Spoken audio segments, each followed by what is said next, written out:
आनंद भगवान की जय। ओम सशंख चक्रम सकिरीटकुंडलम शपीतवस्त्रम सरसीरुहिक्षणम अंगारवक्षस्थलकौस्तुभं श्रियं नमामि विष्णु शीर्षा चतुर्भुजम। बोलो भगवान नारायण वासुदेव की जय।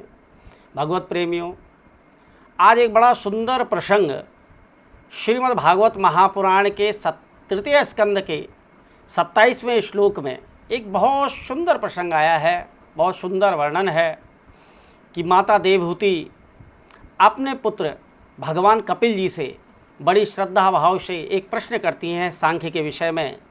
तो वो कहती हैं, श्लोक क्या है कि पुरुषम प्रकृति ब्रह्मन विमुंचति करहिचितः अन्योन्यापाश्रयन्वास्य नित्यपाद नमो प्रभु। कितना सुंदर श्लोक है। तो माता देवहूति एक प्रश्न क्या कर रही हैं, क्या कह रही हैं कि हे भगवान, ये जो पुरुष है और प्रकृति, पुरुष कौन है? आकाश। और प्रकृति कौन है? ये पृथ्वी। ये जो पुरुष और प्रकृति है, ये दोनों ही जो हैं नित्य एक दूसरे के आश्रय से चलते हैं। और इसलिए प्रकृति जो होती है वो पुरुष को कभी छोड़ ही नहीं सकती। तो भगवान, इसमें जीव का कल्याण किस प्रकार होगा? जीव कैसे परमात्मा से लगेगा?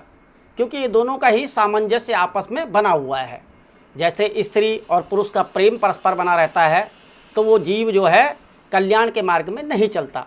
तो भगवान कपिल जी बहुत सुंदर श्लोक से अपनी माता को बता रहे हैं कि अनिमित्तम निमित्रेण स्वधामेण मलात्मनः त्रिवया मयि भक्त्या च श्रुत्यम संभृतया क्षीरम।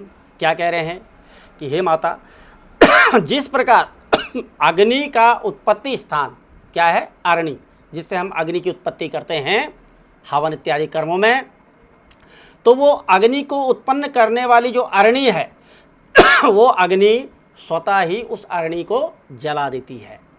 उसी प्रकार निष्काम भाव से किए हुए धर्म पालन द्वारा अंतःकरण को शुद्ध होने से, समय से भगवत कथा का श्रवण करने से ज्ञान और वैराग्य और चित्त की जब प्रगाढ़ता होती है, जब भगवान के प्रति चित्त आश्रित हो जाता है, जब हम नाम का उच्चारण करते रहेंगे तो उस चित्त की प्रगाढ़ता से जो हमारे शरीर में अविद्या है, अज्ञान है, वो धीरे धीरे क्षीण हो जाता है। दिन रात क्षीण होते हुए नष्ट हो जाता है।